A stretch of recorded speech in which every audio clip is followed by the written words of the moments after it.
Hi viewers, welcome to our channel. ప్రస్తుతం మనతో పాటు దాము బాలాజీ గారు సీనియర్ జర్నలిస్ట్ ఉన్నారు. వారితో ఒకసారి మాట్లాడదాం. నమస్కారం సార్. నమస్తే. సార్, బిహార్‌లో కేంద్ర మంత్రి మనవరాల్ని చంపేశారు. అది కూడా గన్‌తో కాల్చేసి చంపేశారని చెప్పేసి కూడా వార్తలు వస్తున్నాయి సార్. మరి అసలు ఎందుకు చంపారు? ఎవరు చంపారు? బిహార్‌లో గన్ కల్చర్ గురించి ప్రత్యేకంగా చెప్పాల్సిన పని లేదు. ఎప్పటి నుంచో ఉందని కూడా చెప్తున్నారు. మరి దీని గురించి ఏం చెప్తారు సార్?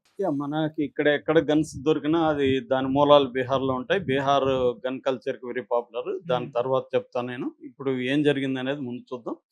కేంద్ర మంత్రి ఈయనొచ్చి ఎంఎస్ఎంఈ అంటారు. ఎంఎస్ఎంఈ అంటే micro, small and medium enterprises అని ఒక శాఖ ఉంటది.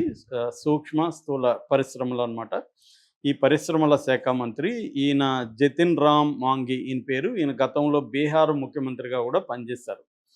సో వీళ్ళ మనవరాల్ని గన్‌తో కాల్చి చంపేశారు బీహార్‌లో. బీహార్‌లో ఎక్కడంటే టిట్వా విలేజీ, అట్రీ బ్లాకు, గయా జిల్లా. ఈయన కూడా గయా నియోజకవర్గం నుంచి ఎన్నికవుతారంటారనమాట. ఈయన వాళ్ళ సొంత నియోజకవర్గం గయా అనమాట బీహార్‌లో. సో వీళ్ళ మనవరాలి పేరు సుష్మాదేవి. ఆమెకు 32 ఏళ్ల వయసు. ఆమెకి 2 పిల్లలున్నారు. వీళ్ళ హస్బెండ్ పేరు రమేష్ సింగ్. ఇతనే ఆమెను చంపేశాడు. అంటే భర్తే భార్యని గన్‌తో కాల్చేశాడు. ఆ గన్ కూడా ఏం గన్ అంటే కంట్రీ మేడ్ గన్ను. అంటే బీహార్‌లో కంట్రీ మేడ్ గన్స్ అనేవి ఈజీగా దొరుకుతాయి. మామూలుగా వాటిని తపంచా అంటారు. షార్ట్ బోర్ 12 బోర్ తుపాకీ అంటారు వాటిని. షార్ట్‌గా ఎంత ఉంటది. సో దీన్ని తపంచా అని కూడా పిలుస్తారు. అక్కడేమో కట్టాస్ అని కూడా అంటుంటారనమాట బీహార్‌లో. ఇలాంటి గన్‌తో కాల్చేశాడు. కాల్చేసి పరారైపోయాడు. సో ఇతను ఎందుకు ఆమెను కాల్చేశాడు అనుకున్నప్పుడు, అప్పుడు ఇతను కాల్చినప్పుడు పిల్లలు ఉన్నారు ఇంట్లో. వాళ్ళ అక్క పూనం కుమారి కూడా ఉన్నింది.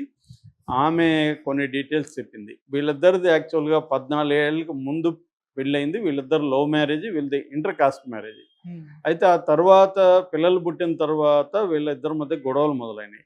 ఒకటేందంటే ఇతను ట్రక్ డ్రైవర్‌గా పనిచేస్తున్నాడు. ఈ అమ్మాయి ఏమో విలేజ్ డెవలప్మెంట్ వర్కర్ అనమాట. వికాస్ మిత్ర అంటారు. వికాస్ మిత్ర అంటే ఇక్కడ బీహార్‌లో నితీష్ కుమార్ ప్రభుత్వం ఉన్నప్పుడు మహాదళిత్ వికాస్ మిషన్ అని ఒకటి పెట్టారు. మహాదళిత్ అంటే 20 రకాల ఎస్సీల కులాలకు కలిపి మహాదళితులు అనే ఒక పేరు పెట్టి, ఆ పేరుకి ఒక కమిషన్ పెట్టి, ఆ కమిషన్ తరపున ఉద్యోగాలు, ఫండ్స్ ఇవ్వడం అనేది నితీష్ కుమార్ ప్రభుత్వంలో జరిగింది.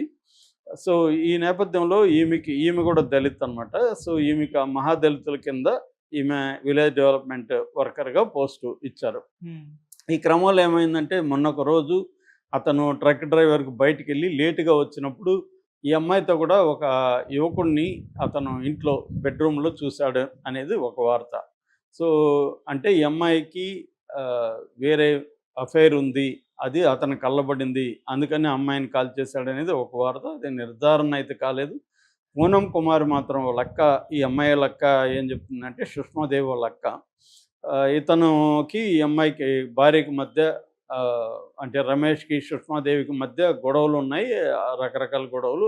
ఆ రోజు కూడా అతను రాగానే గొడవేసుకున్నాడు. ఆర్గ్యుమెంట్లు జరిగింది. మా సిస్టర్ కూడా గట్టిగా మాట్లాడింది. ఈ నేపథ్యంలో అతను పట్టరాని ఆవేశంతో గన్ తీసుకొని కాల్చేశాడని ఆమె చెప్తుంది. ఇరుగు పొరుగు వారు ఏం చెప్తున్నారంటే ఈ అమ్మాయికి ఒక అబ్బాయితో అఫైర్ ఉంది. ఆ అబ్బాయిని ఈ అమ్మాయిని ఒకసారి చూశాడు ఇతను. అప్పటినుంచి గొడవలు మొదలైనాయి. ఈ అమ్మాయి మానుకోలేదు. అందుకని కాల్చేశాడు అంటున్నారు. ఏదేమైనా ఇతను కాల్చేసి పారిపోయాడు. సో తర్వాత అతన్ని పట్టుకున్నట్టుగా పోలీసులు చెప్తున్నారన్నమాట. ఎస్పీ ఆనంద్ కుమార్ కూడా ఈ గయా జిల్లా ఎస్పీ ఆనంద్ కుమార్ కూడా మీడియాతో మాట్లాడాడు. అతను మేము అరెస్ట్ చేశామని చెప్తున్నాడు. సో ఈ నేపథ్యంలో ఇప్పుడేందంటే అసలు బీహార్‌లో ఒకప్పుడు గన్ కల్చర్ ఉంది. ఇప్పుడు నిజానికి చాలా మారిందని చెప్తారు. కానీ ఇప్పుడు కూడా ఒక తపంచాతో భా భార్యని భర్త కాల్చి చంపేయడం అనేది, అది కూడా కేంద్ర మంత్రి మనవరాలు, బీహార్ బీహార్ మాజీ ముఖ్యమంత్రి మనవరాలు. పైగా ఆయన పొలిటికల్ పార్టీ కూడా ఒకటి ఉంది. ఆయనకి హిందుస్థానీ అవామీ మోర్చా అని పొలిటికల్ పార్టీ ఉంది. ఆయన అక్కడ ఎన్డీఏలో భాగం కూడా బీహార్‌లో. సో ఒక ఇంపార్టెంట్ పొలిటికల్ పార్టీ లీడరు, ఒక మాజీ ముఖ్యమంత్రి, ఒక ప్రస్తుత కేంద్ర మంత్రి మనవరాలకే రక్షణ లేని పరిస్థితిలో బీహార్ ఉందన్న విమర్శలు తీవ్రంగా బయట నుంచి వస్తున్నాయి. మనం బీహార్ గన్ కల్చర్‌ని అర్థం చేసుకోవాలంటే యాక్చువల్‌గా బ్రిటిష్ కాలం నుంచి కూడా బీహార్ గన్ కల్చర్ అనేది ప్రధానంగా ఉంది. అక్కడ ముఖ్యంగా ముంగర్ అనే ఒక ఏరియా ఉంటది. ఆ టౌన్‌లో దాదాపు 2 డజన్ల గన్ లైసెన్స్డ్ ఫ్యాక్టరీస్ ఉన్నాయన్నమాట.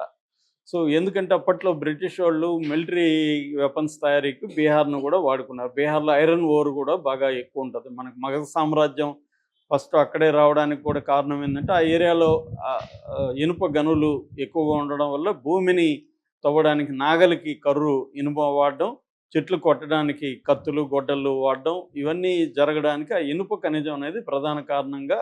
అందుకని మొట్టమొదటి మగధ సామ్రాజ్యం ఇండియాలో అక్కడే రావడానికి అదొక కారణంగా చెప్తారు. సో ఇలాగా గన్ కల్చర్ అనేది అఫ్సెల్గానే బ్రిటిష్ కాలం నుంచి పెరిగింది. సో ఆ తర్వాత ఏమైందంటే బీహార్లో ఫ్యూడలిజం ఎక్కువ, జమీందారీ సిస్టమ్ ఎక్కువ. ముఖ్యంగా భూమిహారులు, రాజపుతులు, రాజపుత్రులు అంటాం మన తెలుగులో, రాజపుత్రులు, భూమిహారులు, బ్రాహ్మణులు, ఈ 3 రకాల అగ్రకుల భూస్వాములు అక్కడ బలంగా ఉంటారు. ఒకప్పుడు 1960s, 70sలో పొలాల్లో తుపాకులు పెట్టుకొని కాపలా కాసే పరిస్థితి ఉందన్నమాట. ఎందుకంటే ప్రైవేట్ సైన్యాలు ఎక్కువ. అక్కడ సవర్ణ సేన, సువర్ణ లిబరేషన్ ఫ్రంటు, భూమిహార సేన, బ్రహ్మర్షి సేన, సన్లైట్ సేన, కుయర్ సేన, ఇలాంటి ప్రైవేట్ ఆర్మీలు ఉండేవి ఎవరికి, భూస్వాములకి. వీళ్ళు వందలాది మంది గన్స్ పట్టుకొని ఉండేవాళ్ళు. దళితులు వీళ్ళ కింద పనిచేసేవాళ్ళు. మెల్లమెల్లగా దళితుల్లో చైతన్యం రావడం మొదలుపెట్టింది. అక్కడ మావోయిస్ట్ కమ్యూనిటీ సెంటర్ అనే ఒక పొలిటికల్ నక్సలైట్ పార్టీ బయలుదేరింది. అట్లాగే సిపిఐ-ఎంఎల్ లిబరేషన్ అనే ఇంకొక నక్సలైట్ పార్టీ బయలుదేరింది. ఈ 2 పార్టీలు ముఖ్యంగా ఎంసీసీ మావోయిస్ట్ కమ్యూనిటీ సెంటర్, అదే తర్వాత పీపుల్స్ వార్తో కలిసి సిపిఐ-ఎంఎల్ మావోయిస్ట్ అనే పార్టీగా ఏర్పడింది 2004లో. సో ఈ ఎంసీసీ అనేది అక్కడ రివర్స్లో వీళ్ళొక సైన్యాన్ని తయారు చేయడం మొదలుపెట్టారు దళితులతో. అలాగా ఘర్షణలు 70s, 80s, 90sలో వందలాది మంది చనిపోయారు. ఒక్క రణవీర సేన యాక్టివిటీస్లోనే 95 నుంచి 2000 వరకు